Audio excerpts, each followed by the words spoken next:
किसी भी राज्य या देश की तरक्की इस बात पर निर्भर करती है कि वहां की युवा शक्ति को हुनरमंद बनाने के लिए क्या प्रयास किए जा रहे हैं। आज विश्व युवा कौशल दिवस है और आज उत्तर प्रदेश के उस नए एम्प्लॉयमेंट जनरेशन मॉडल का हम विश्लेषण करेंगे। उत्तर प्रदेश की पहचान अब सिर्फ उसकी विशाल आबादी से नहीं बल्कि युवा शक्ति यानी वर्क फोर्स से की जाती है। लखनऊ के इंदिरा गांधी प्रतिष्ठान में आयोजित राज्य स्तरीय समारोह में कौशल से स्वावलंबन और स्वावलंबन से सम्मान में मुख्यमंत्री योगी आदित्यनाथ ने एक बड़ी घोषणा की। राज्य सरकार अब हर जिले में एमएसएमई, कौशल विकास और व्यावसायिक शिक्षा विभाग के समन्वय से स्किल इंडस्ट्रियल जोन विकसित करने जा रही है। इसमें क्या होगा? हर जिले में बनेगा स्किल इंडस्ट्रियल जोन। इंडस्ट्री की मांग के मुताबिक ट्रेनिंग दी जाएगी और स्थानीय स्तर पर रोजगार के नए अवसर होंगे।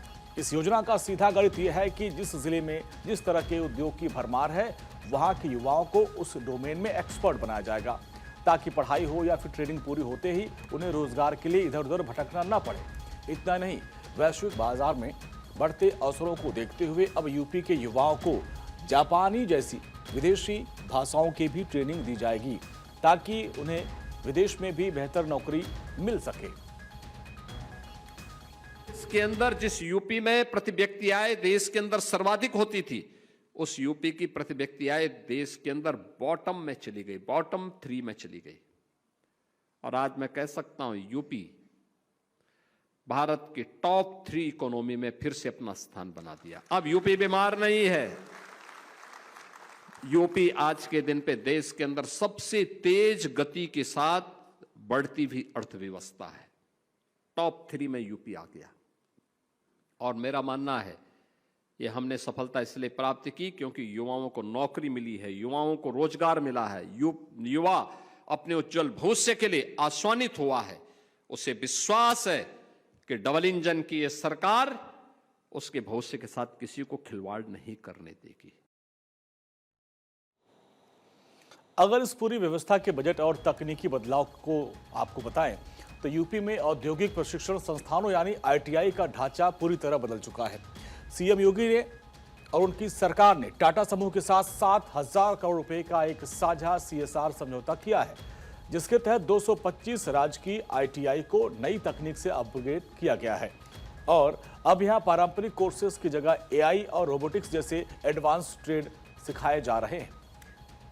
टाटा ग्रुप के साथ 7,000 करोड़ का समझौता हुआ है। 225 सरकारी आईटीआई पूरी तरीके से अपग्रेड हो चुकी हैं, जहां पर सिखाई जा रही है एआई, रोबोटिक्स और 3D प्रिंटिंग। कौशल विकास का बजट 9 गुना बढ़ा दिया गया, यानी अब 3,310 करोड़ रुपए हो गया है। सरकारी आंकड़ों के मुताबिक पिछले 9 वर्षों में 20 लाख युवाओं को कौशल विकास की ट्रेनिंग दी गई है और जिनमें से 12.5 लाख युवाओं को सीधे रोजगार मिला है। इस रफ्तार को बनाए रखने के लिए सरकार ने वर्ष 2026-27 में 10 लाख और युवाओं को प्रशिक्षित करने का एक महत्वाकांक्षी लक्ष्य भी तय किया है।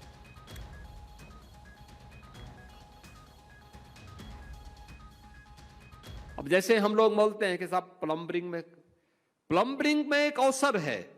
हर घर नल की योजना हो या पीएनजी की स्कीम, हर घर तक पहुंचाने का काम हो रहा है। नौजवान उसमें जा सकते हैं, ढेर सारे अवसर उसमें मिल सकते हैं। दुनिया इलेक्ट्रॉनिक के इसमें जी रही है, डिजिटल इंडिया के इस युग में जा रही है। इसमें ढेर सारे अवसर हैं।